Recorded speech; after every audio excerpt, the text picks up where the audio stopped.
Welcome back to the FireStorm podcast, ladies and gentlemen. We are bringing you another album review, classically, like always, because that's all we talk about now is anime and music. It's because there's a lot of it, and it's really good. Today, we're talking about a unique band that only I am familiar with, a band called Sick Puppies. And every time I tell people about that band, they're like, the fuck sort of name is that? And I'm like, yeah, I know. It's a weird name. Sick Puppies. I sure don't like to imagine Sick Puppies. No, definitely not. Sick Puppies is a rock band originally from Sydney, Australia, funnily enough. They later moved to America because I think they were part of like this movie from this musician. Like, there's a documentary called like Rock Prophecies or something, and like some fucking big rocker in Los Angeles said you should move your band to America. They would do good, so they did, and they've seen some success here and there, and then their lead singer left, and they got a new lead singer. The most popular album by far is called Tripolar, and because originally they made a song for a Street Fighter game called War that got was blown the roof off the place. It was fucking amazing, and people loved it. Like, it was used in NBA games, it was used in football games and shit, and then through that they had another single called You're Going Down, which was featured, like, I think one of those songs was also, like, in a WWE game. I remember your thing saying, like, my taste in music is basically music from that era of SmackDown vs. Raw games. Yeah, You're Going Down was in SmackDown vs. Raw 2010, so there you go. Ha! And it was also used in the live-action Tekken movie, which the movie itself sucked, but I thought it was cool. So yeah, I have a lot of attachment to that song and Sick Puppies. And then they went through an interesting phase after their lead singer left.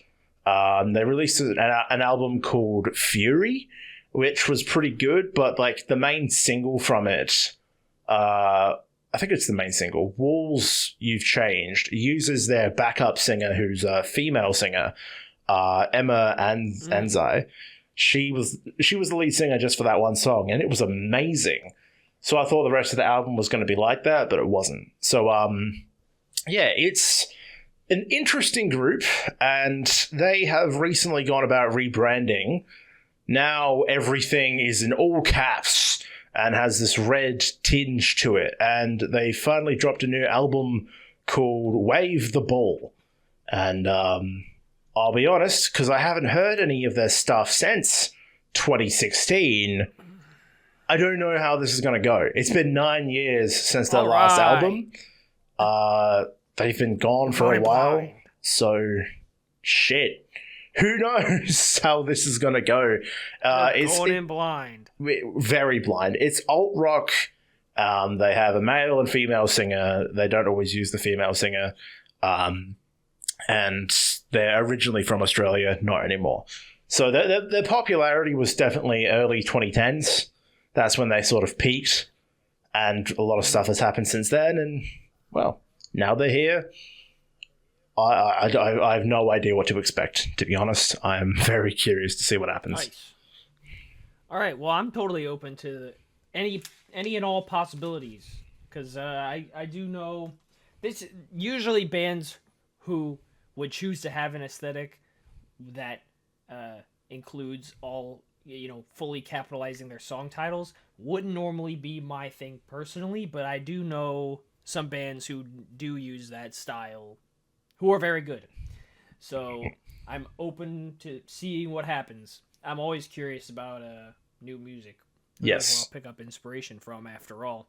So we're gonna just go ahead and start. A lot of these songs are fairly short, so hopefully we'll blast through this 12 tracks. Well, actually, just very quickly, I think we mentioned at the end of the last album review, yeah, we are basically going in blind to this, and we are not opposed to doing that with other artists either. If you have a favorite artist and you know they got a new band coming up, let us know in the comments down below. We're more than happy to check them out because we would rather just do new music rather than going back in time. So yeah, if you got a favorite artist you want us to hear and they got a new album coming up, let us know. We'll be happy to do this for them as well. Mm-hmm. Why not? But we're also very opinionated. So if you don't like our opinions, sucked in, basically. Maybe. If you don't like our opinions, maybe don't recommend your favorite artist. Yeah. So, but yeah, if you don't know how this works, we can't play the songs in the video, obviously. So pull up the album however you want to, Spotify, YouTube, anything. And we'll count down and we'll play a song, give our live reactions, and then review each song after we're done. We'll do that for the whole album. All right. So, we're starting with track number 1 of Wave the Bull, which I assume means it refers to the Toreador thing or whatever. Not the Toreador. What the fuck is it called? The guys with the flags and the bull charging. I don't know. Something like that. It's a red flag is the album cover, so I think it is kind of looking at that idea. I'm assuming that's what it refers to, but I don't know. But anyway, track number 1 is called There Goes the Neighborhood.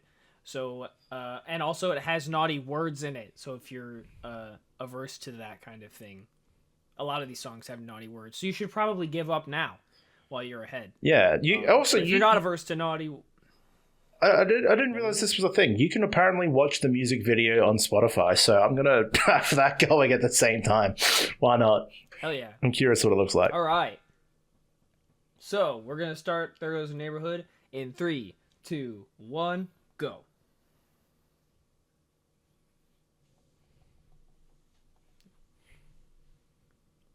Oh, I thought it was going to break after that.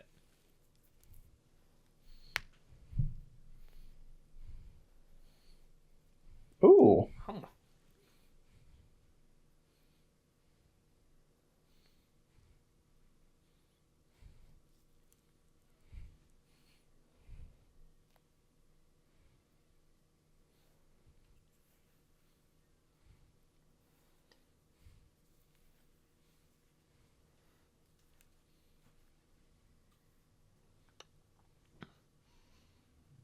Nice.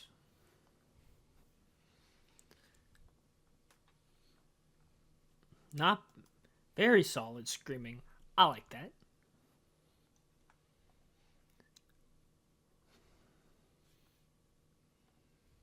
Ooh.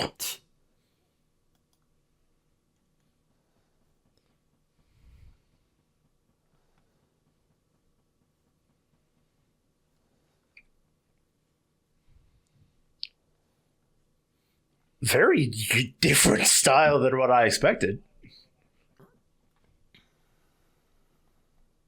Whoops. I blew it.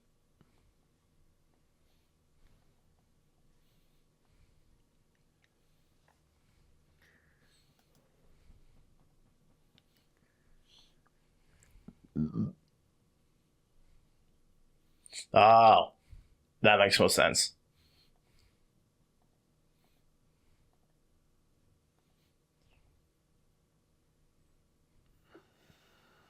Shit.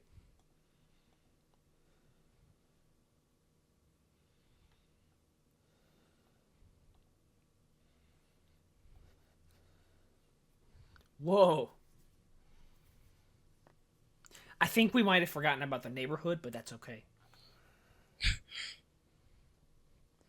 I'm expecting him to... there it went. Yeah, the neighborhood's gone. I'm expecting him to scream louder.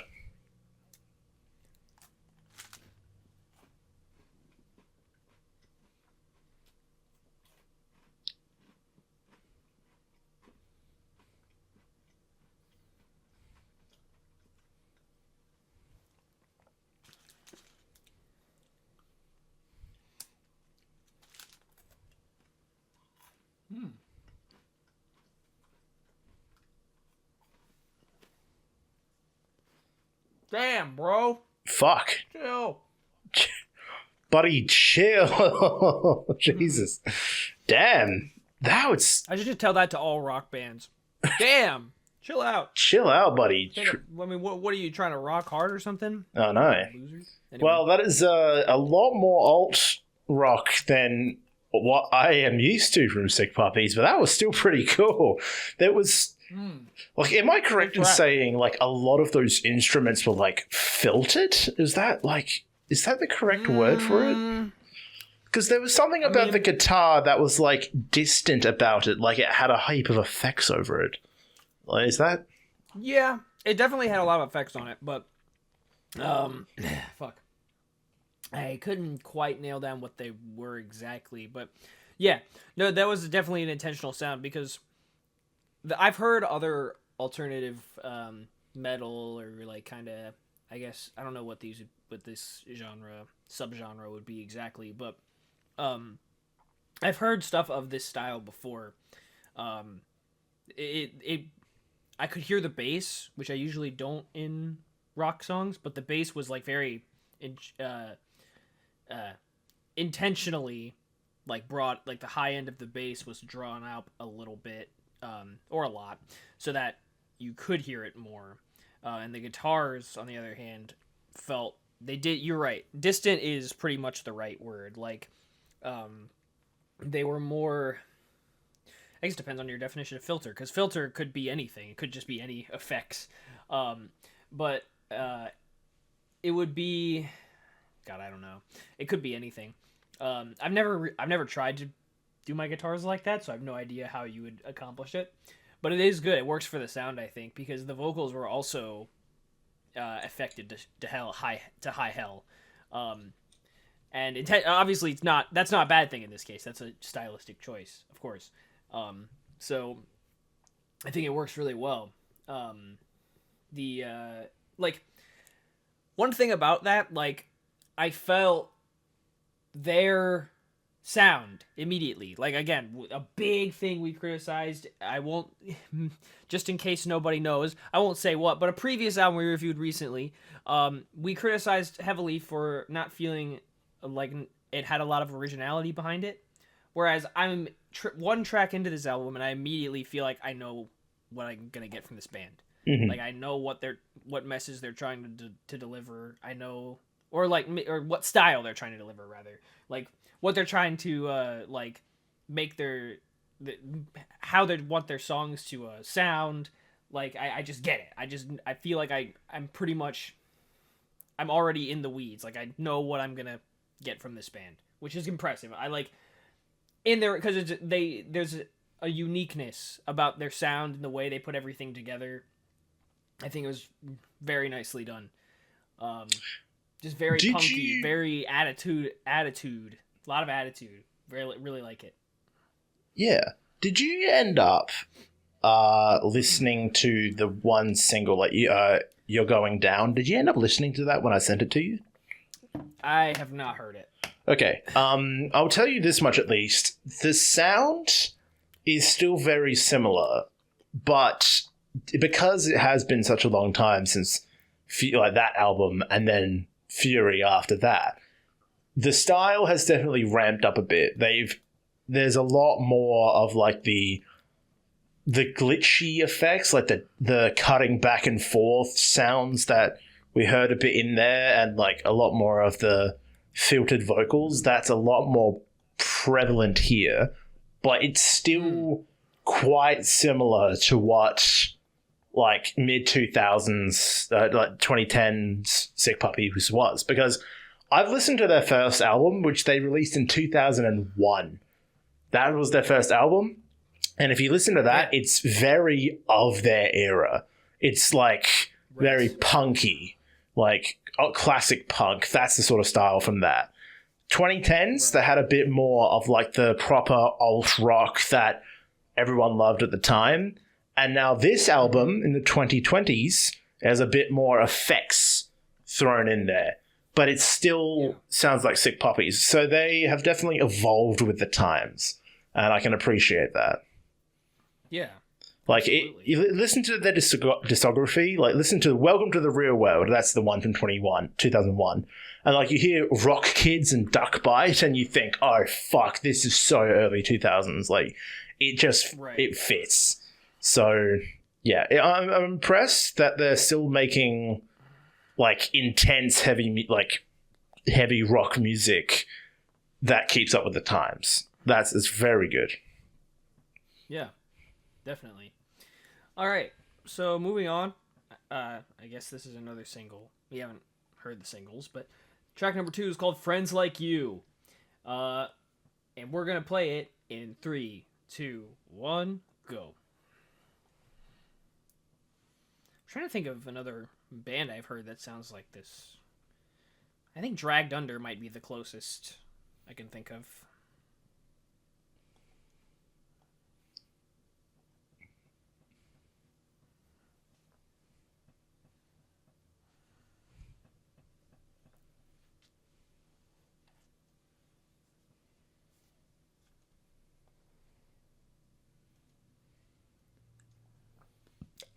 Whoops.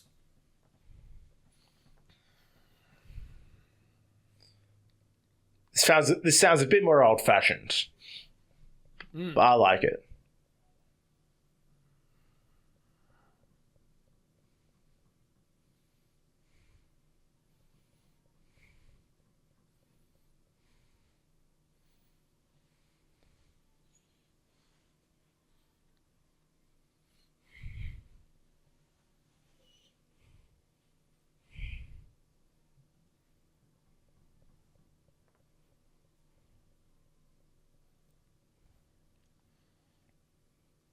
This is in the WWE 2K25 soundtrack. Is it really? Oh. No, it's not. It sounds like it might be, though. Oh, gosh. No. I thought you got me. Like this just sounds like it would be. Yeah, definitely. Yeah. Just something about it. The Poppy track they used for Elimination Chamber, I really liked. Mm-hmm. Yeah, I could definitely see this in the main menu. Yep. Oh, interesting sound.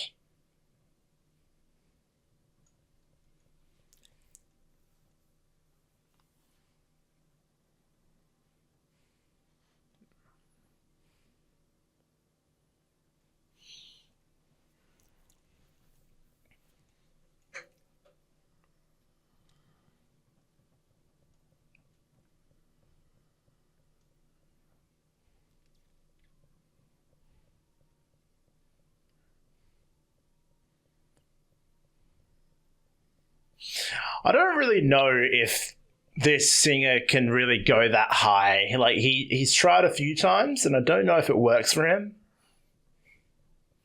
Maybe not. I don't think he doesn't do it well, but he doesn't do it as well as others. Yeah.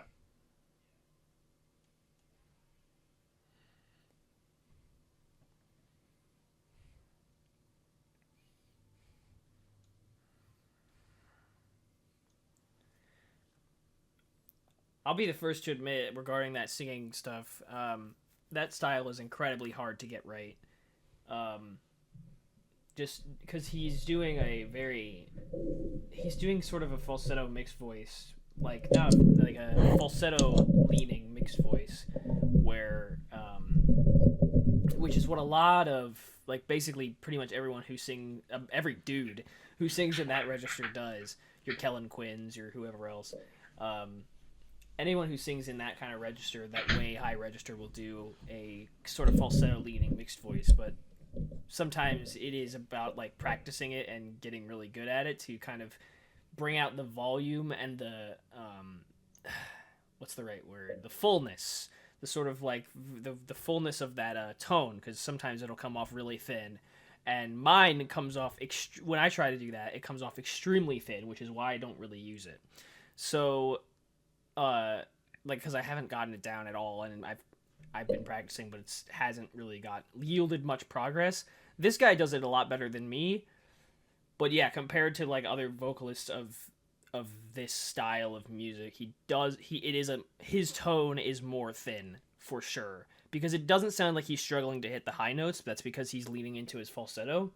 But his way up here, but he's not struggling to hit those notes, but his tone isn't as full as it could be, I think.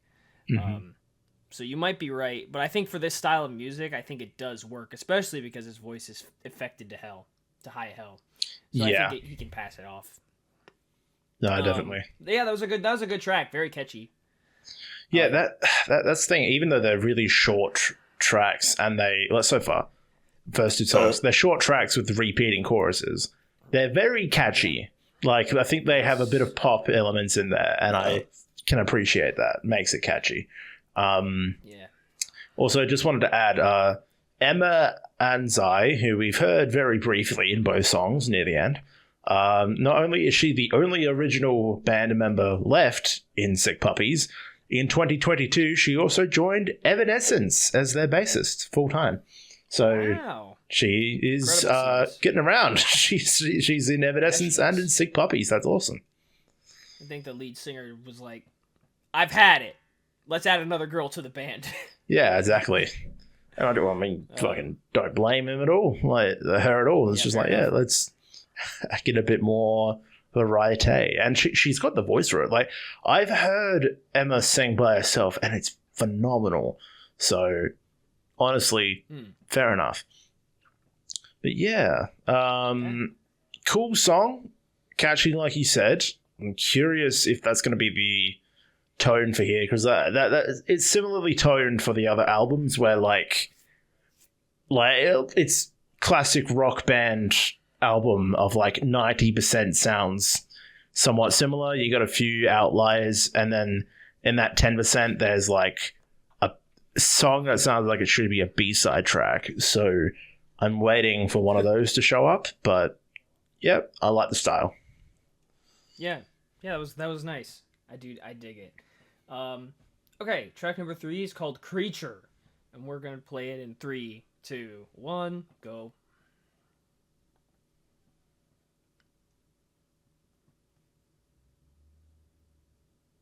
Well, what the fuck?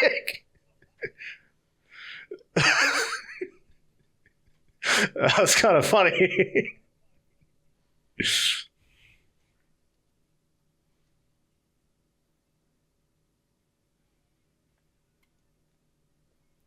wow.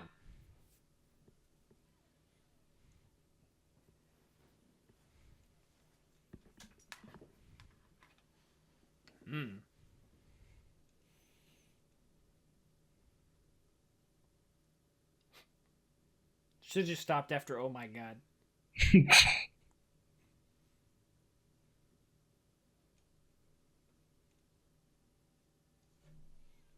Wow. This is very interesting. I like it.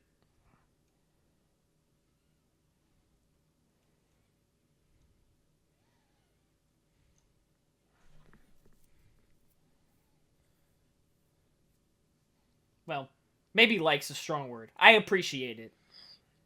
It was an interesting beginning, but it's kind of drifted in a weird direction. Yeah, I appreciate what they're doing here. They're very, very sort of creative. I like it. I like what the goal was, what the intention behind it was.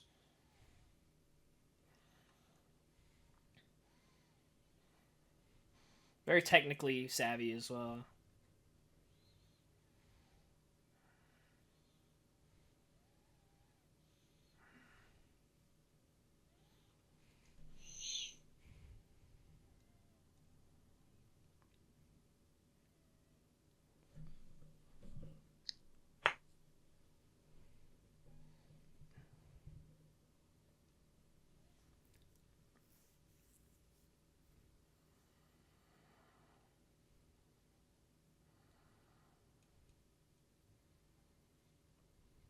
This is a nice breakdown.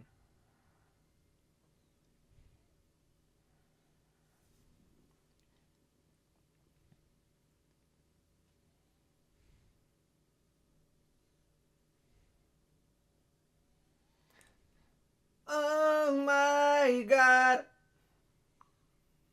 The end. Very like compelling. Like, love the way he's singing this.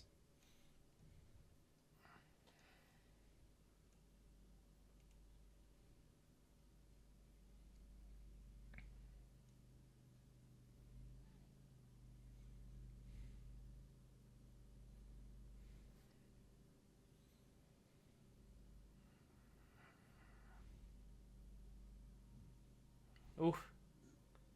Big fan of that. Damn.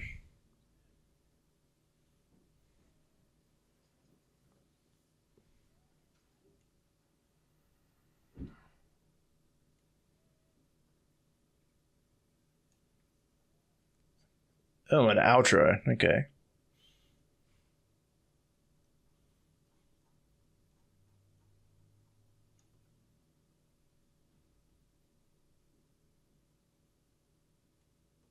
Interesting.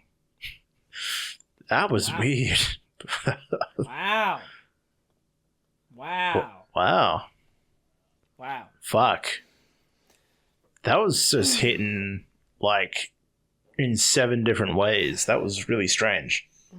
That was cool. Yes, very cool. I like that quite a bit, actually. I think it's those small things that it does in that track that I really appreciate. Maybe like the small pauses or like the weird guitar riffs that it kind of breaks out of nowhere for one measure and then breaks down into something completely different. I think there's a lot of, just in general in music, there's a lot of just a lack of creativity, and I think that's just because a lot of pretty much everything that's good has been done before a gazillion times. Just doing weird shit that's like feels a little out of place, but like they made it work in that song. Like even it, you know, sometimes out of context it might be a little weird, but like probably listening to it back would be like it'd just be a cool little roller coaster the song takes you on. I really like the creativity they showed in that one. That's what's the word? That's like comfortably the best of the 3 songs so far. Really good. I echo your sentiments. That was just a creative roller coaster, and I fucking love that. Like, I can imagine that being performed live, and like the people that are diehards about the song and this album would like know when to stop headbanging and know when to slow down. Like that would be really cool live. That was a lot of fun. Yeah, good stuff. He did have a really the vocalist really good performance in that track as well. His best one so far. Yes, Brian Scott is his name. Brian, you killed it, buddy. Well done, Brian. All right. Moving on to track number 4. It's called Going Places. We're going to play it in 3, 2, 1, go.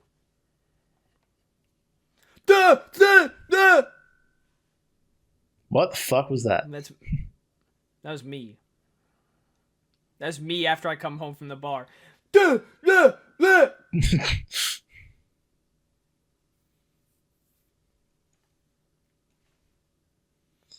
Now I feel like I'm back in 2001.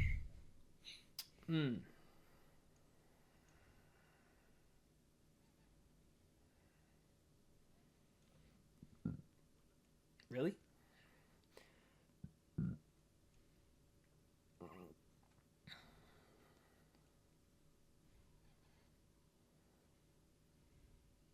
Hell yeah.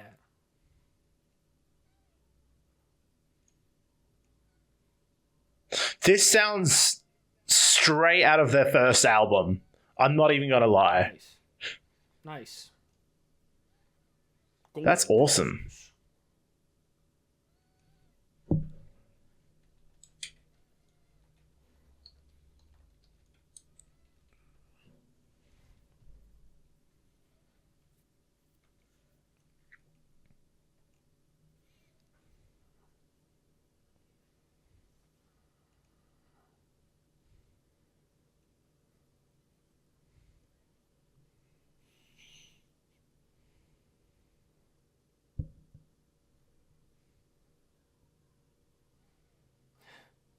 This is the chorus? That's funny. Yeah, this is like nuts how much it sounds, because I was listening to their old stuff yesterday and it sounds straight out of their first album. That is crazy. I'm going places. Like, even that weird sound effect of like that deep version of going places, like that's a thing they would have done back then.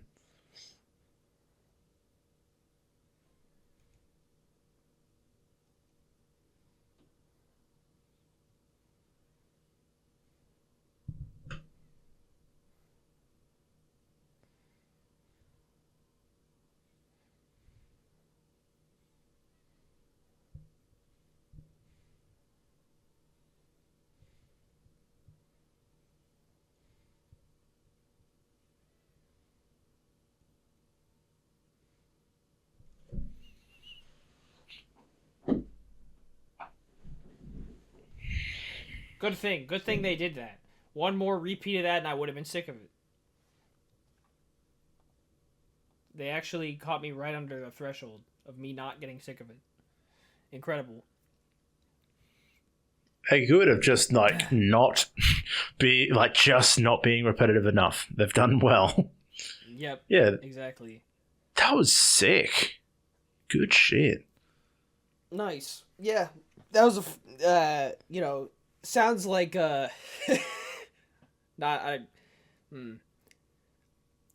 maybe this is, maybe nobody wants to be on the receiving end of this comparison, but that did sort of remind me of something Limp Bizkit-esque, but in a good way. Fair enough. Like, I'm just gonna break shit. Yeah. Oh, okay, yeah, no, I get that. Yeah.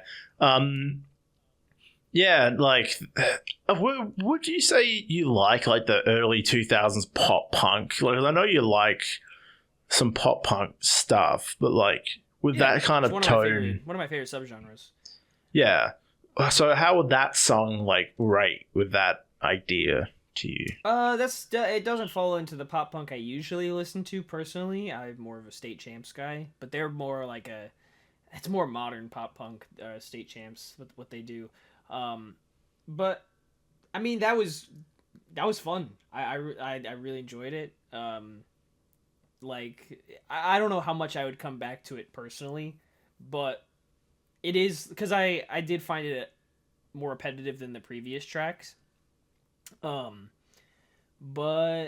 no, I thought it was good. Like, yeah, like the sort of late 90s 2000s style of punk, because I wouldn't call that pop punk. I would call that more like punk rock, because that's just more like sort of openly aggressive, I guess you would say, like angry, sort of angry at the world kind of thing, like fuck all y'all, that kind of thing. Pop punk, at least in my experience, is more like, because I'm big into like State Champs, All Time Low, those kinds of guys. They're more about sort of, I guess, a little less negativity. I don't mean to spin it in a negative way towards Sick Puppies, but like a lot of State Champs tracks are about love, and a lot of so are All Time Lows. Like it's a sort of they're more like love songs. Some may necessarily aren't necessarily as good as others, like in terms of the actual love experience. But yeah, no, I liked it. It was good. Like I said, just found it a little more repetitive than the previous previous three. Sorry. But yeah, it was fun. I do. Yeah. There's a time and a place, right? For those. Like, fuck everything. I'm gonna tears off someone's willy. Yeah. Yeah, okay, I get what you're saying. Yeah. It had that blend of Limp Bizkit's negativity with early 2000s pop idea. Like, whereas pop punk is usually a bit more uplifting with the lyrics. Yeah. It had more. Yeah, and fuck in my the boss. style, and in the stylistically as well. It's because this was more, again, it's a little more aggressive in the terms of the actual instrumentation and stuff. Yeah, I would call pop punk a little more like pleasant. in its instrumentation. Like, one of my favorite State Champs tracks is called "Act Like That." It's so like warm, even though it's electric guitars and there's guitar solos and stuff. It just feels so like warm and really well put together, which obviously is not that song at all. So, but that's that's an intentional, obviously, because this is meant to be like aggressive, like throwing shit out the window kind of song. So I like it though. Yeah, no, that was cool. All right, sweet. I liked that. Not amongst my favorites thus far, but still very fun. Yeah, good fun. All right, so track number 5 is called "Fix Me." I got a burp. There it is. It wasn't very loud, but it was there. We're gonna play track number 5 in 3, 2, 1, go. Oh, that was a little better.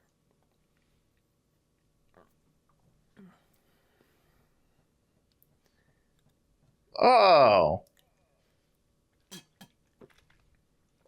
Hey, Emma.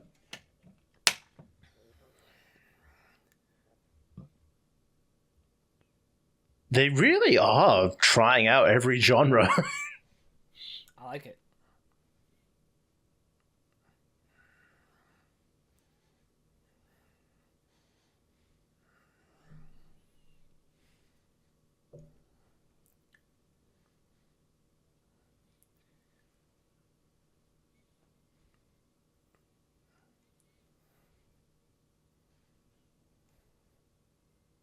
She is great. That's what I was saying. Like, she's a fantastic vocalist.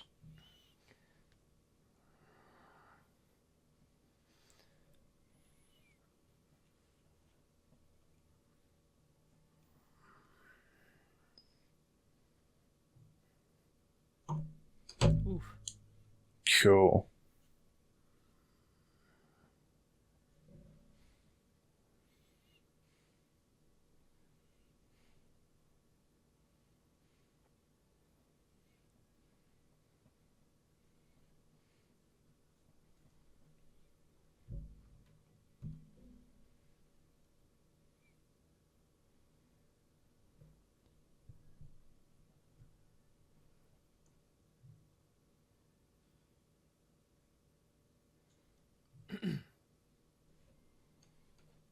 Ooh. I wanted some harmonies there, but that's okay.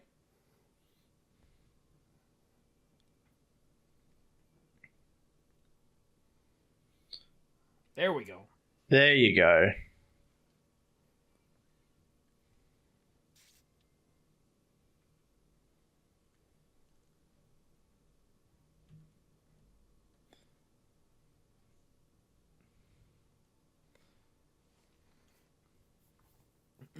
I hope she gets more time to shine. She's fantastic.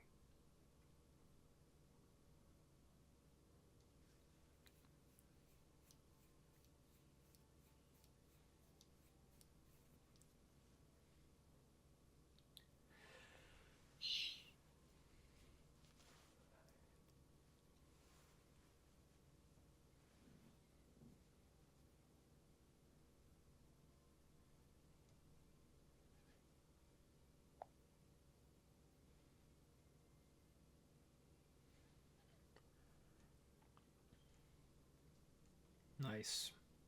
Good.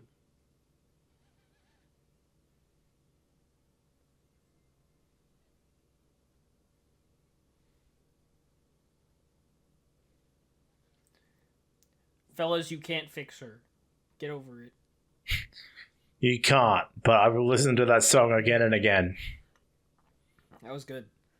That was like my favorite so far because it, like, I love Sick Puppies and their more like intense stuff. Like, that's why like War and You're Going Down is so fucking sick, and they're really good songs. And they have quite a lot of bangers like that are heavier, but so far, like, unironically, like that more chilled. Like, is chilled the right word? I don't know, but like the more toned down track, I loved that one more in this case. Like, that was awesome.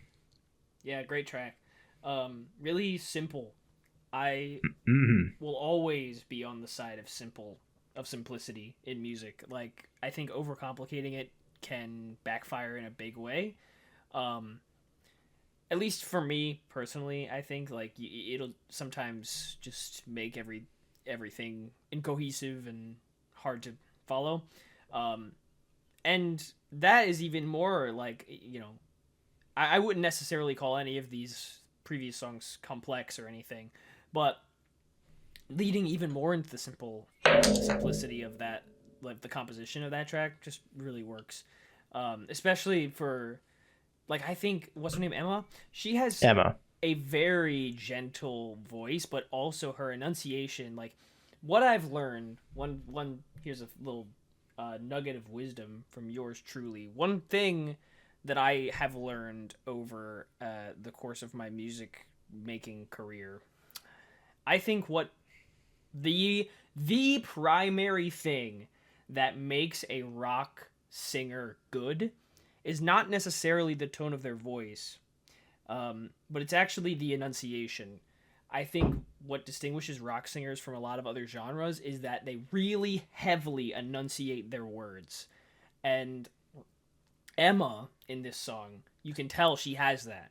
She really like puts a sharp edge on her enunciation. Like, I can't remember, but it was like in the first verse or whatever, where you could really hear her sound out and open her mouth so that she enunciates every part of the word like that. Mm-hmm. So that's what I think is one of the main distinguishing factors in a good rock singer. And she just nails it. Like not only she has that part, which I think what is part of why her voice works so well when the instrumental does get a little more wide and brings in those guitars. It works just as well with the more minimal instrumentation, and then also when the rest of the instrumentation comes in, it works just as well. Her voice is gentle and really pretty, but also she has like really good enunciation with her singing, so that it works really nicely in with the guitars and stuff. Just really good track, really simple, catchy, fun, good stuff. Like I like the way they play with the two voices as well. Really simple Mm-hmm. and effective. Good stuff. Yes, yes, indeed, and yeah, like taking nothing away from bloody Brian over here, but yeah, I love hearing whenever Emma gets to sing because it's not been often, and every time she does, it's very nice. So I would like more of her if possible, but it's all good. It's still fun. All right. Moving on. Track number 6 is called "Knock Your Lights Out." We're gonna play it in 3, 2, 1, go.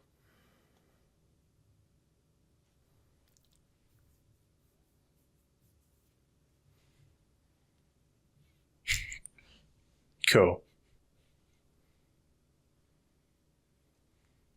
Ooh, I like that.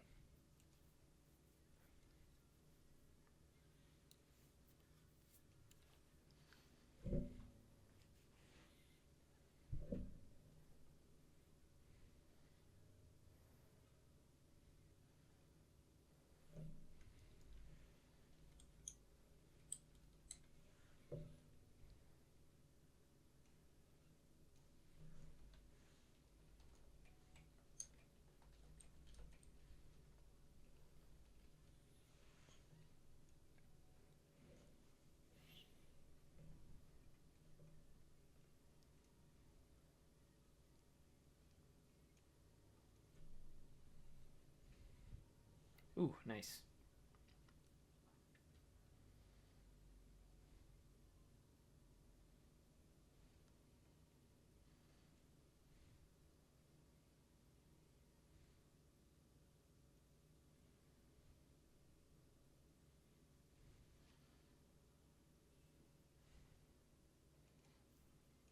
Hmm.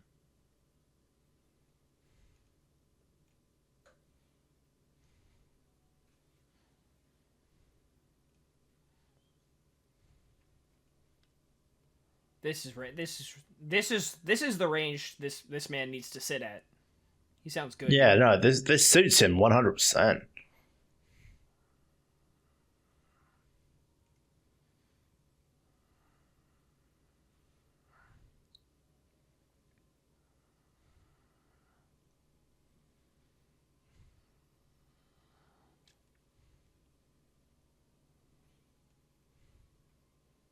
Nice.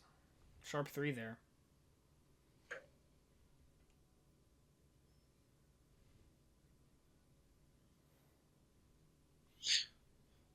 As cool as it sounds and as simple as it sounds, it's now getting a bit repetitive for me. It definitely is on the repetitive side.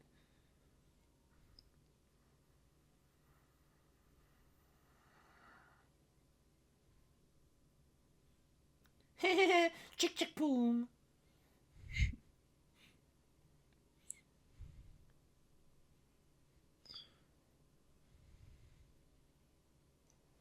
But you were 100% right. Like, that is the octave he should be singing at, and that blended so nicely into the instrumental. Like, that sounded immaculate. A little bit repetitive for me, but like perfect mixing, perfect vocals on that, and I love the little, really the little interesting parts, like the chick chick boom. Like, just sounded really cool. Like, yeah. Yeah, really well done. I like this. Again, I like the simple composition. Thought the instrumentation sounded really good. Like, that was some punk shit. That's like some hardcore punk shit that's really good. I was expecting a little more, I guess, aggressive lyrics, maybe. Just something a little more memorable, even. Like, the lyrics didn't really stand out too much. But I do think the vocals were really... like, the performance was really good, like, not the right amount of grit, and because it was still very musical. Like, there were some songs previously where there were a lot of screaming, but all the vocals, I think, were melodic in that track, so it just worked really well. I like, that's sort of my preferred style. I like the gritty vocals with the musicality, so that's probably up there with my favorites. It definitely was repetitive, but that's personally, I think, one of them that's going to stick with me a little longer compared to some of the others. Although I will have to say, though, like, that is perhaps so far like the only song where I would kind of question who it's from, because, like, Fix Me, like, I only know of Emma because she has sung before with that style, and that's why I'm kind of like, okay, that's still Sick Puppies. I still get that. But Knock Your Lights Out is the first one to kind of, like, lean so far into another genre where it's like, okay, now it's a little bit ambiguous. It's still very good, very fun. Like, fun is the definition for a lot of these songs. But, like we were saying before, having a consistent style that makes you as a band. Sick Puppies have changed their style for the past 20 years of making music, and that is the only song where I'm kind of like, okay, that could be someone else. Yes, it definitely had some more pop elements to it that I think would it does sort of lean into more, like, it could have been anybody. I would say that Fix Me falls into that category as well, as someone who's not familiar with the band. It definitely felt like it could have been any other band with two singers. Again, I don't think that's a bad thing, especially in this case where a lot of the earlier tracks have shown personality. I think there are tracks it's nice to have variety, because some of these tracks are going to stick with you for being unique, but then it's nice to also have some that are just a little bit different, that are just catchy and, like, maybe not necessarily speaking to their unique originality, but just something fun for, I don't know, for the goth club or whatever. I don't know. Where do they play this kind of music?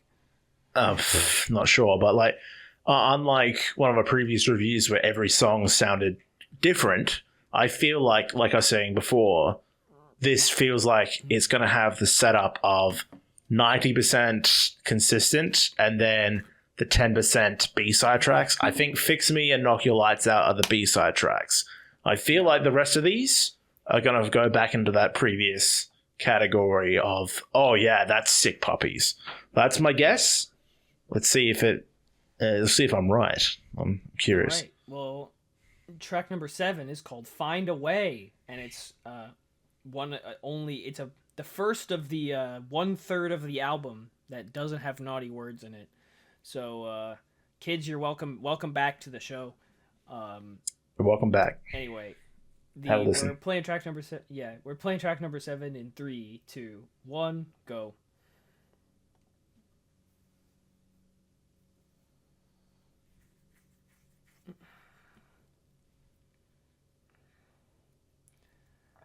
Oh, whoops.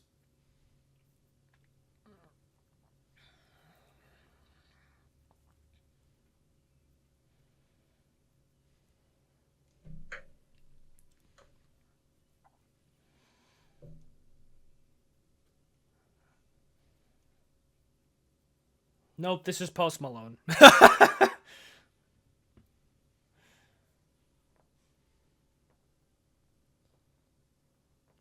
Damn it. Whoa. Not even guitars, bro. Well, except acoustic. No guitars. Acoustic. You're guitars. right. No, why is it Post Malone?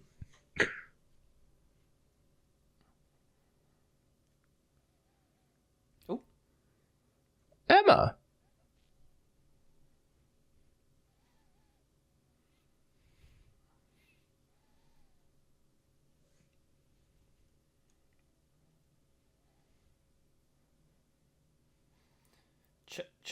Post Malone featuring I don't know.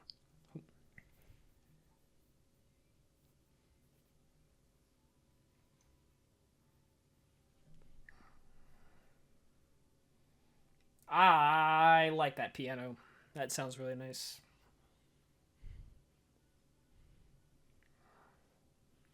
It's very relaxing, I will say.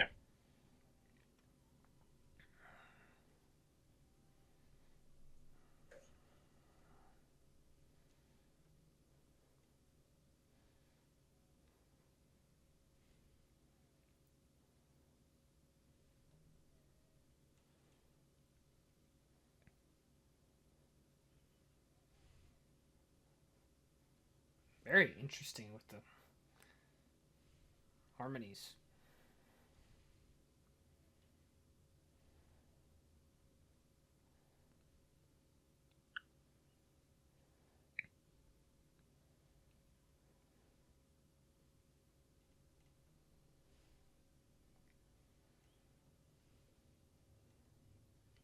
This is a surprisingly really nice track.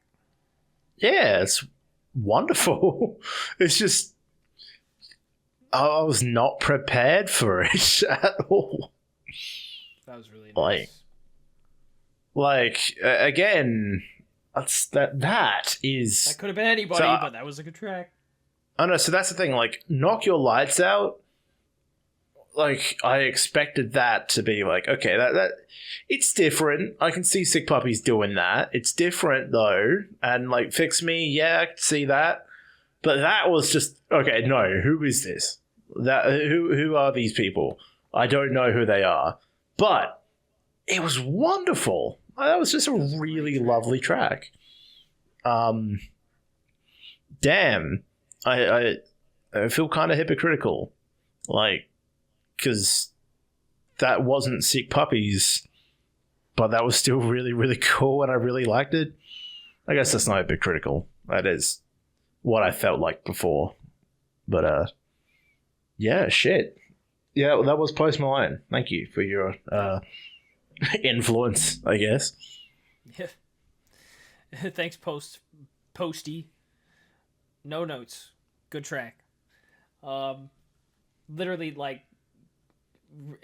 that was just a pop track. It was repetitive. It was like, you know, it had that a little bit of a sort of, I don't know what the right word is, but like the lyrics, they felt modern, like kind of, you know, it's like whatever it takes, I'm all about it, or whatever the fuck it was, stuff like that, uplifting, just really like, you know. The composition was really like felt uplifting as well, matched with the lyrics.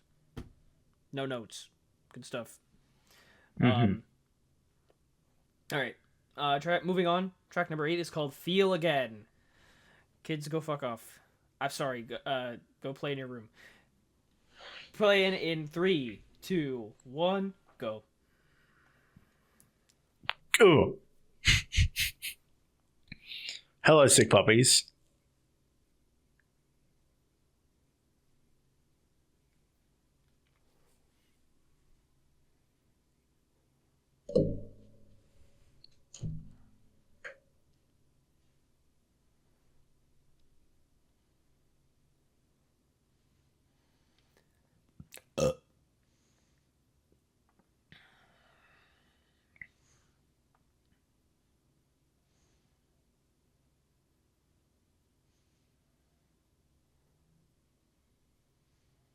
Wow.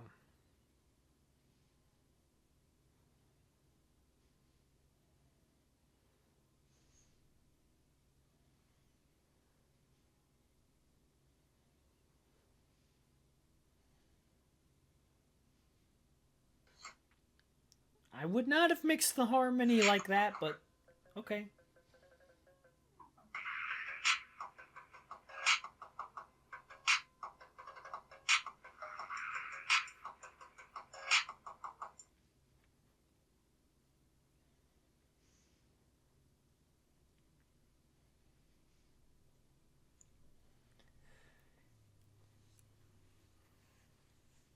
That deep?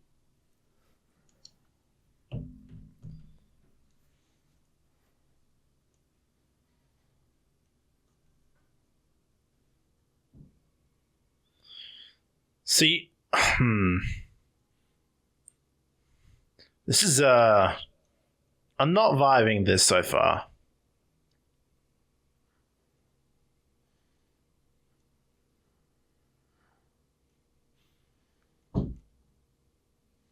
Yeah, the lyrics definitely don't really do much for me, but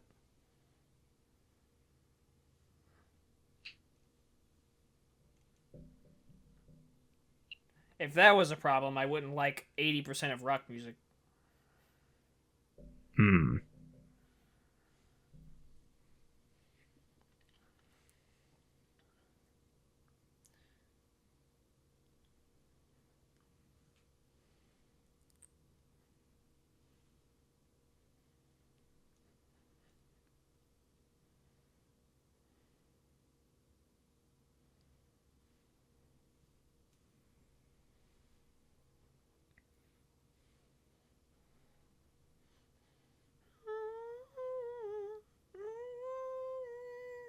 I get.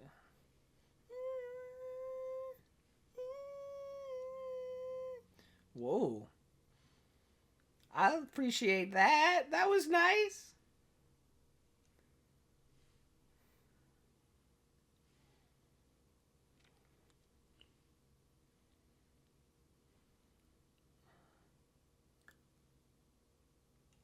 Oh, Oh, I'm oh, sorry. Didn't oh. know my Windows 11 crashed. Give me a fucking Yeah. break with that. Fuck, that was a way to end a song. Fuck me. What the hell? All right. Dude. Uncool. That wasn't bad, but like that almost felt too cleanly composed compared to the more I don't know, the heavier and the more entertaining instrumentals and the way they blended the vocals before were way more interesting, and that just felt very tame to me, and I wasn't really fully into it. I appreciated some of what they were going for towards the end, but I wasn't there the whole time for that track. I liked it. I don't know if it was up there with my favorites, but it is. It's more of the style that I personally come back to. Um, I don't think I would have. I didn't quite like the way they mixed the high harmonies. It almost felt shrill in my ears. Then again, I have $150 headphones, so who knows? But um, because I'm listening to these on my mixing headphones. I don't know why I do that to myself, but I'm trying to accurately pick apart these songs like the music critic that I am, the professional. I'm a professional. Anyway, the it was fine. I didn't. It's not. I would come back. I honestly, I would probably come back to that sooner than like most of the other songs we've listened to so far. Actually, I'd probably come back to "Fix Me" and knock your lights out before that one. But and find actually of the of the whole like last four is the lowest of the last four. But hey, I would still come back to it. I think it wasn't bad. I do know what you mean though, because some of the, especially the first four, they felt a little more aggressive, and especially with Creature, which I was impressed by, like very surprising, like all over the place, sort of catching you off guard in places. That was definitely a more cleanly composed song, where like very much like intentional harmonies. There's a lot of really almost elegant musicality about the composition. Even if I wouldn't have mixed it the way that they did. But hey, I do think it was good. It almost sounds like it could have been like a more mainstream, like from a more mainstream band. Maybe that's what they were going for. I don't know, but maybe. You're certainly right. The first four were aggressive. The past four have been like a mixture of like melancholic and more like tame sort of like a tame sort of sound. And now the next four, the last four, only one of the songs has explicit lyrics. So I don't know where we're gonna go from here. This definitely caught me off guard, 100%. This album, but It is still very fun. It is good. All right. So moving on, track number 9 is called Hurricane, and we're gonna play it in 3, 2, 1, go. I was welcome back, kids. Welcome back, kids. I was half expecting this to be a cover of the "I Prevail" song. I don't know why.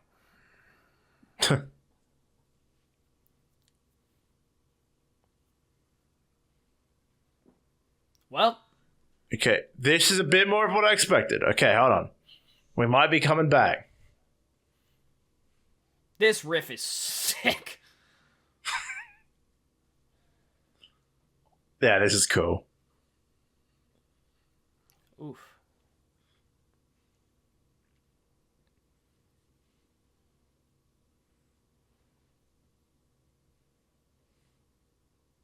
This feels poppy as well, almost.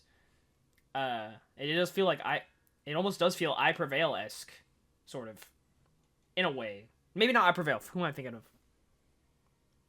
Maybe "Bring Me the Horizon"? Something like that. I think I'm thinking of "Bring Me the Horizon." Who's the one that did with that song with Baby Metal? "Bring Me the Horizon." Yes, I think you're right. That's who I'm thinking of. This sounds like something they might do.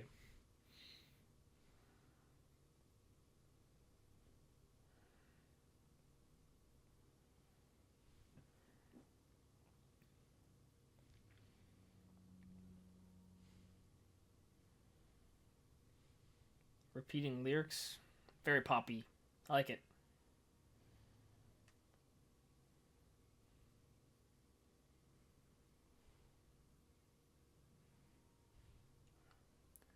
Interesting.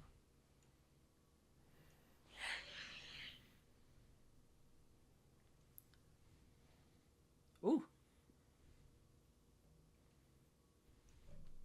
Oyama.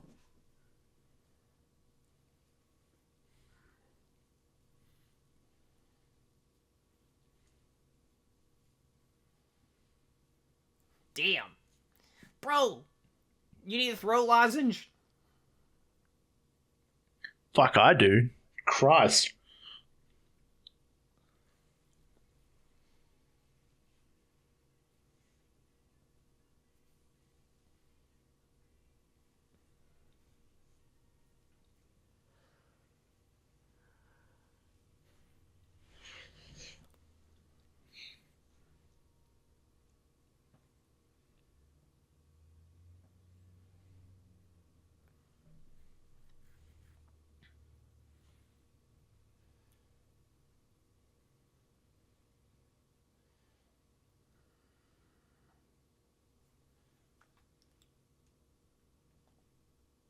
I like that one.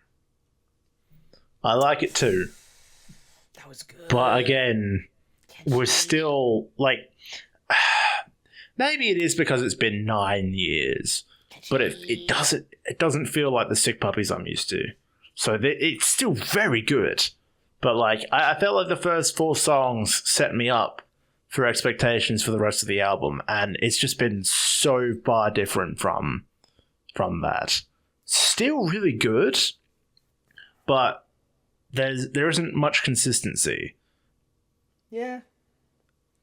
I do feel like in the mixing style and the vocal performance, I do think that's where the consistency is. But yeah, as far as like stylistically and it does feel like they're a little all over the place. But I like that. I because I don't think they've deviated so far that I don't recognize them.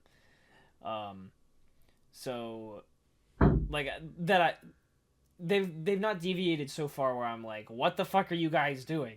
Because they haven't written a bad song so far. They haven't like really like let me down particularly.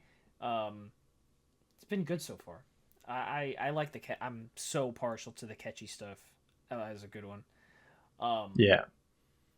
But yeah, no particular notes on that one. The opening riff fucking rules.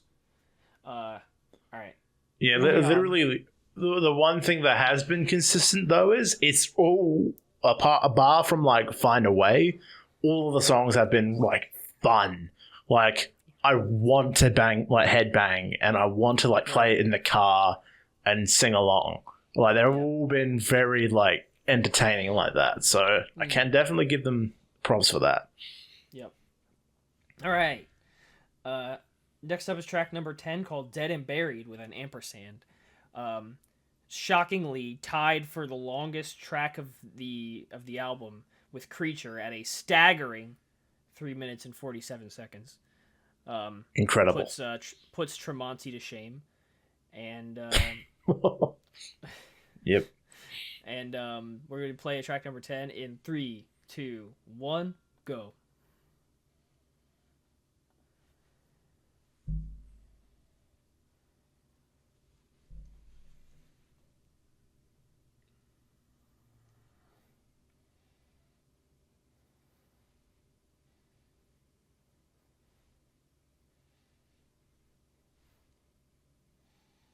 Life's too short not to suck your own dick. Oh, what? What? Yo, my bad.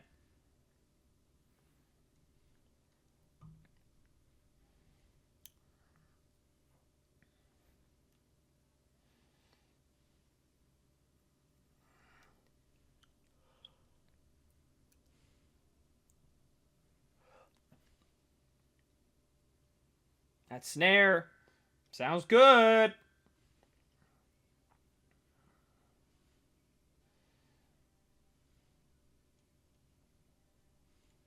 With the opening riff, interesting. Again, this is fun.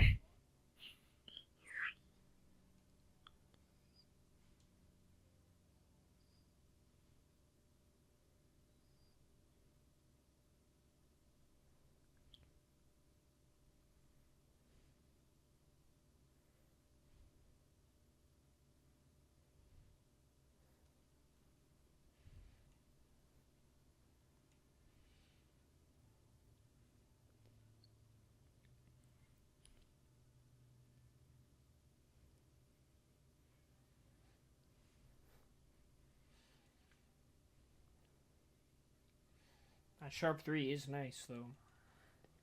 I like it.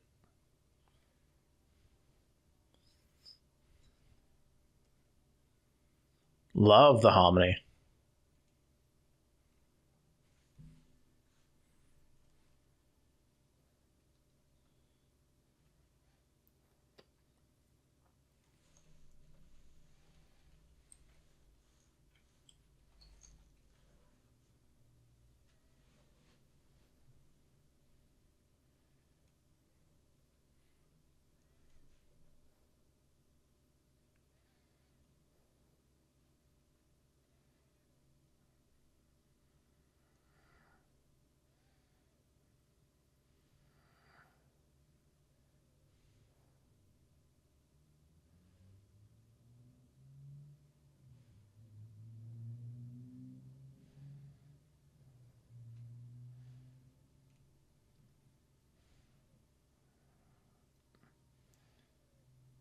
Eh.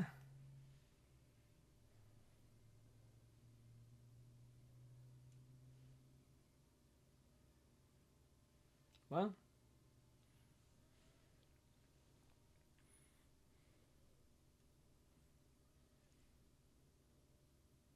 Whoa, whoa, whoa, whoa.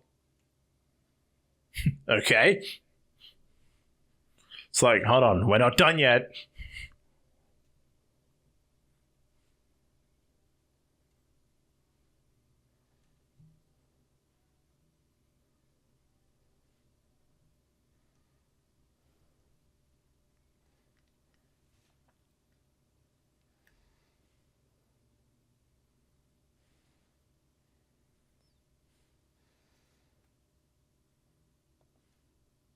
Whoops, I didn't make it to the That was cool. I like, unironically, like, again, fun as fuck. I would sing that in the car. Like, I'll just be blasting that bitch at full volume. Like, I love the harmonies on that. It was blended really nicely. Mm-hmm. That was cool. Yeah, it does help that I think those high harmonies were by the Emma, the female vocalist. That helped blend them well. Yeah, that was the opening riff was just pretty much carried the entire thing. I do like that it took a detour in the bridge. It felt like with it just kind of changed up its style a little bit. I like that.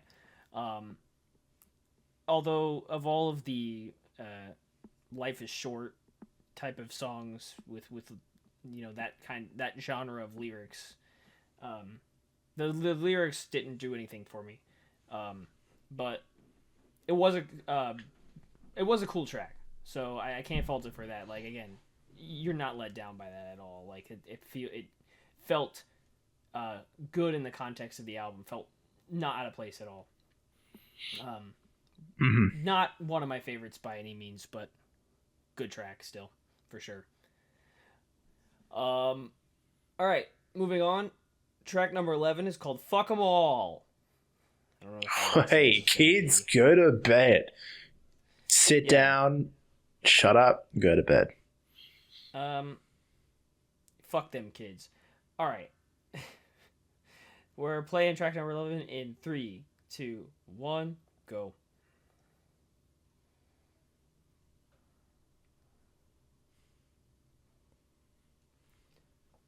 Yeah!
Nice riff, though.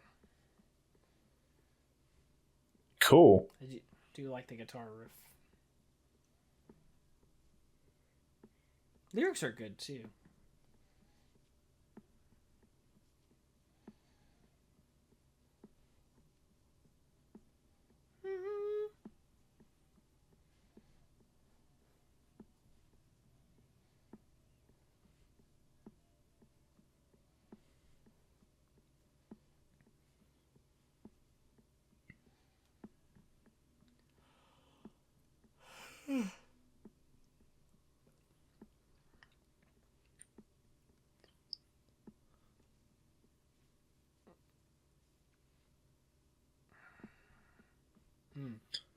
This is the shit that people would love to sing live, 100%. Yeah. Like the chanting lyrics, Yes. fucking people would sing this live and crush it.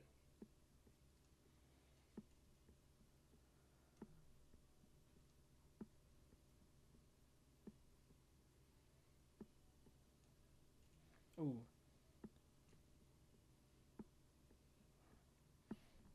That harmony was much needed.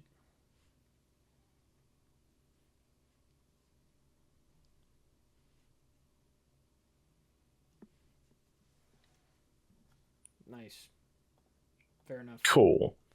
I think Dead and Buried and Fuck 'Em All did kind of lean back into the, oh yeah, this is Sick Puppies sort of sound. And I've thoroughly enjoyed both of them. Again, like that was a sort of song I can hear them singing that live and people would easily want to sing along. They would eat it up, yes. They'd completely eat it up. Yeah. Good track. Again, not one of my favorites, but I think one thing I failed to mention for the previous track, Dead and Buried completely managed to avoid the repetitiveness. Fuck 'Em All did not. That was closer to a lot more repetitive for me. Again, repetitive is not a bad thing at all. I think they're like, I can't remember which track it was. I think it might have been Fix Me. There are things you could do without changing the chorus, like stuff you can add that makes it feel fresh. Again, I don't, because again, I tend to criticize a lot of songs on these album reviews for being repetitive. Again, it's just about, I try to be fair. So I'm gonna compare it to one of my favorite songs currently. I actually think I mentioned this in a recent album review, but one of my favorite songs I've been listening to like constantly recently is Breaking Benjamin's new single Awaken, which has the same chorus 3 times.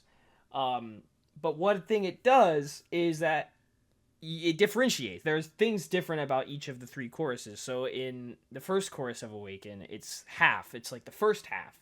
And then in the second chorus, it doubles the length. So it keeps the same first half of the chorus, but then it adds a second half, changes the lyrics ever so slightly. So that makes it feel a little more fresh. But then by the third chorus, they also add a chorus. So like there's a bunch of guys going like, ah, awake. They're doing that in the background with the chorus going on, which somehow it just, like Breaking Benjamin, they're masters at this, of like using the same chorus but changing it just a little bit to keep it fresh feeling. And that's there's stuff you can do, stuff like that. And in Fix Me, in this album, they the male singer did sort of like echoes, I guess, or like sort of follow-ups to some of the lines. That's another example of something you could do to keep the chorus feeling fresh without it getting too repetitive. So yeah, that's that. Again, there are solutions to the repetitive problem, which really help a lot. And some of these songs have done those, but not all of them. So I just wanted to bring that up because after this next song, we'll be doing the final touches. So, but yeah, good track though. Definitely not bad. Like it doesn't fall short of any of the others. So. Yeah, moving on to the final track. It's called Halfway Home. May or may not have inspiration from Bon Jovi. We're playing it in 3, 2, 1, go. That was a joke. You weren't supposed to take it seriously with the acoustic guitars. Yeah, what the fuck?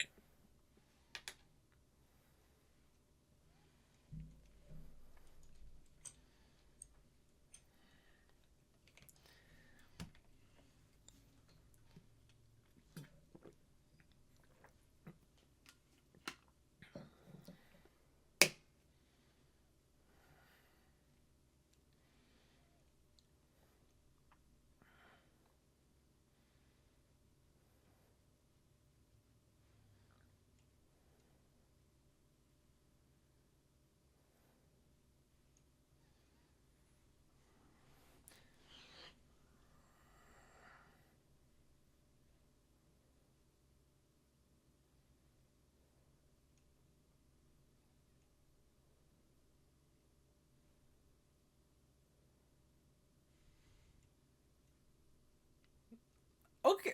Okay. Okay. Okay. This is very nice. They sound great together. They do.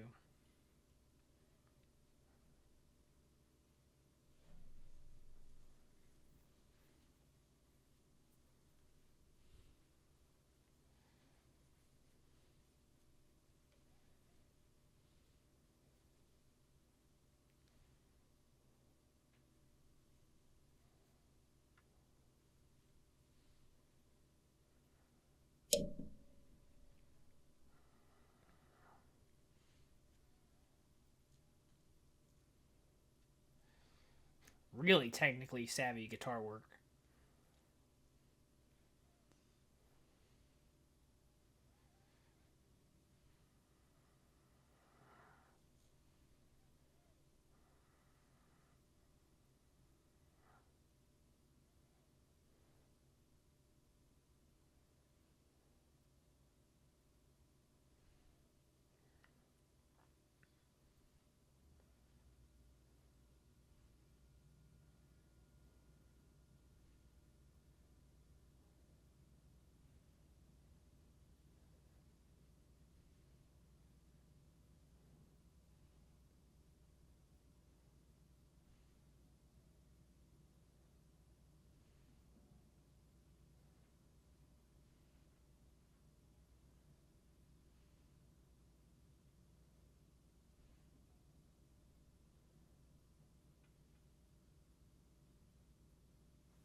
Well, damn, get off the fucking road at least. Be respectful of others. God damn.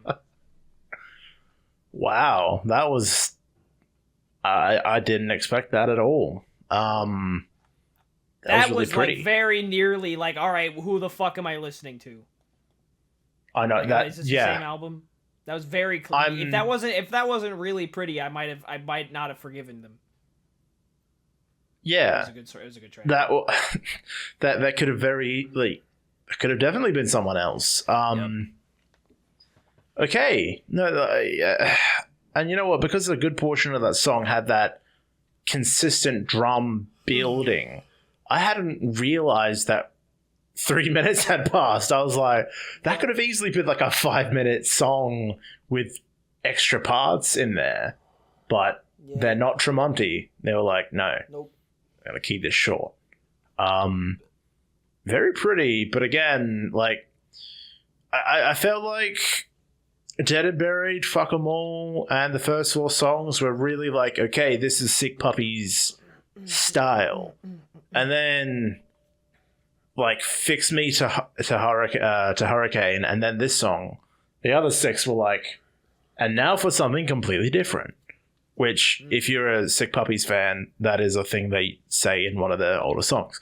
That was interesting. That was fun. Again, like, 2 songs were just pretty and nice, and the rest of the songs really fun.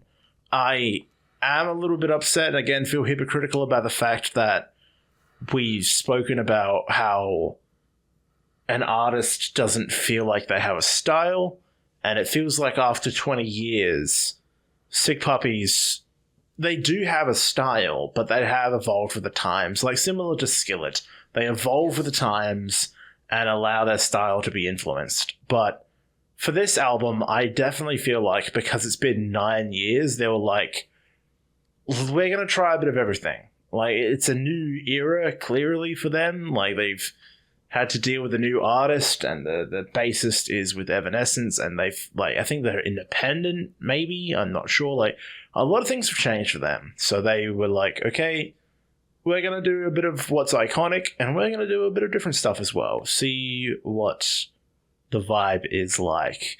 And there wasn't a bad song on here, to be frank. Like, all of the songs were great in their own ways. And even that was... I'm not going to come back to Halfway Home just because it's like, it's too pretty. Like, I can't imagine... Like... If I'm feeling emotional driving at 3 a.m., yeah, maybe I will, but like, that's not the vibe in which I typically listen to music. So I don't know. That was really, really nice. That was good. Yeah, good track. I think, I mean, as someone who had no expectations, tempered or otherwise, Uh, no notes. Good stuff. Like I was impressed. I mean, pretty much all the way through, with a handful of exceptions. Towards the end, I thought I was like, okay, some of the earlier tracks were better, but that said, like again, like you said, there wasn't a bad track on here for sure. None of the 12 songs were bad at all. I do think they do fall into certain categories. Like some of them do feel like they were a little more. I don't want to say inspired. There are a lot of words in English. I sometimes can't think of them very well. But like some of them felt more stylistically inspired. Where like Creature, for example, felt like a very like creatively sort of leap of faith, a very creative leap of faith, where they were like, we're just gonna do weird shit, and that's cool. I like weird shit. And not because it still sounded like a rock song, right? But there was a lot of like kind of, it was a roller coaster in a good way. But then again, some of them felt more kind of inspired by not necessarily their own discography, but by something else, be it another artist or whatever. Like Fix Me, even stuff like Hurricane and Feel Again, and Halfway Home, of course. Like Hurricane and Feel Again felt a little more poppy inspired, not Poppy the artist, but like they're more catchy. They're a little more repetitive. Well, like sort of well put together compared to based on what you said, what they normally do. So, and even some of the tracks from earlier in the album. But yeah, I think it was just a solid album. Like again, like I said, no notes.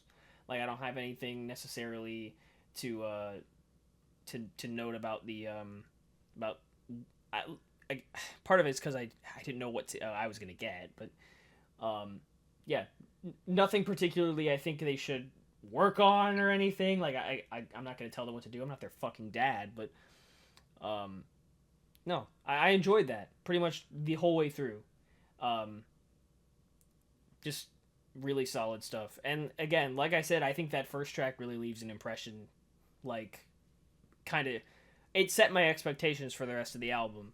Because I don't think the first two tracks necessarily set my expectations so much so that I wasn't that I was just so surprised that I would end up so surprised by stuff like Fix Me. I think stuff like Fix Me still fell within like the far end of my expectations set by those first two songs. Because we know like there are plenty of rock bands out there that like a lot of variety in their albums. You don't even have to look past Skillet. Yeah. So yeah, no notes, guys. Good stuff. What are your favorite three? Let's see. I think Hurricane is up there for me. Let's see. Maybe I don't want to say I need to hear the first two tracks again, but I think Fix Me is up there, and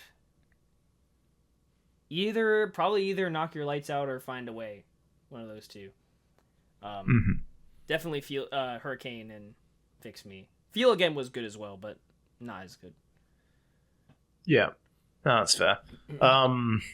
Those are the ones that I would come back to anyway. Those are the ones that I'm probably going to come back to the most. Yes, that's valid. Yep. I think Fix Me, There Goes the Neighborhood, and then a toss-up between Find a Way and Dead and Buried, like for third. I liked the whole album, and that's one thing I miss about a lot of albums I listened to, like upwards of like 5, 6, 7 years ago, when I was a lot more into these like rock bands and like tuned in a lot more to different artists. Albums with like all around like solid tracks everywhere and like catchy lyrics that I can easily remember and sing to. And I'm glad that they did put an effort into make the instrumentals a variety, but the lyrics were mostly consistent all throughout, and some did border on being too repetitive, others found a good balance. So I will definitely come back to all the songs on this album. I remember, I don't know if I said this on the podcast, I might have, at the start of the year, I basically cleared out my Spotify liked playlist, and I'm basically making an effort to listen to an artist's entire discography before liking all the songs.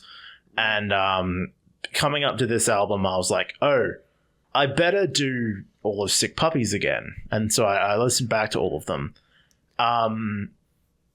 Welcome to the Real World. I think one of their albums is actually missing, funnily enough.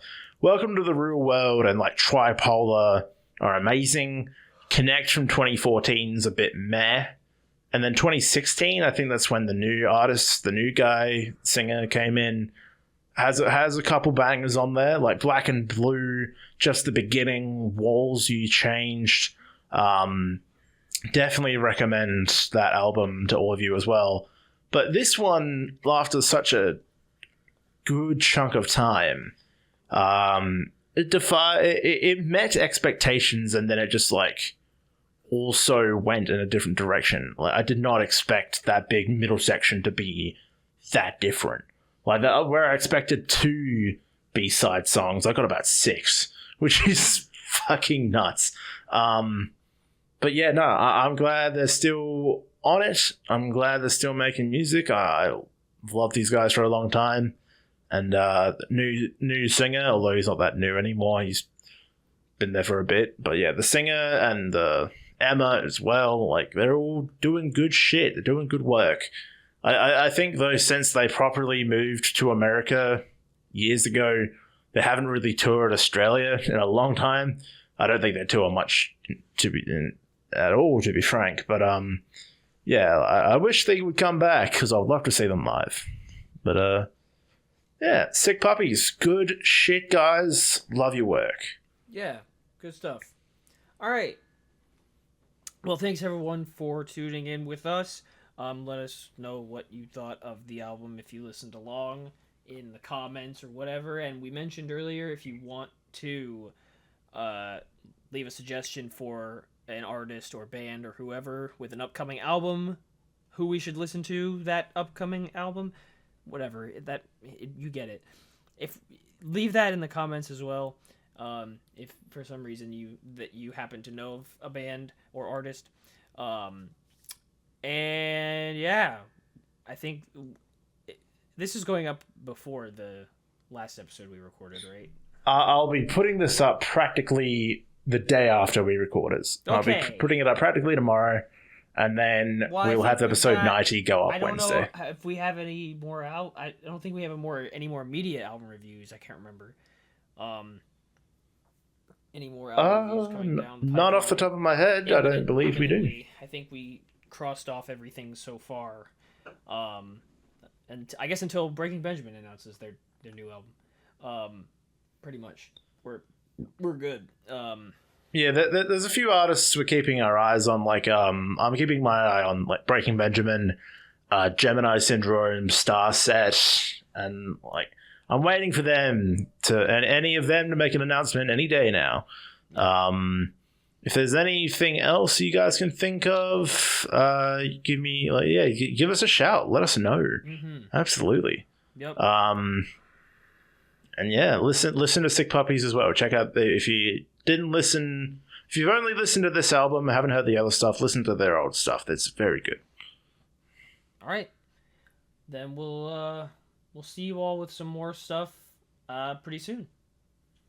Yeah, tune in to episode 90, and yeah, after that, who knows? We'll see what happens. My favorite thing on the planet at the very end. Oh, you stay right to the very end. Even if you don't like ReZero, at least tune into the episode and pay attention to the last 20 minutes, and you'll hear a diatribe. Oh yeah, my new favorite thing on planet Earth. All right. Bye. Bye.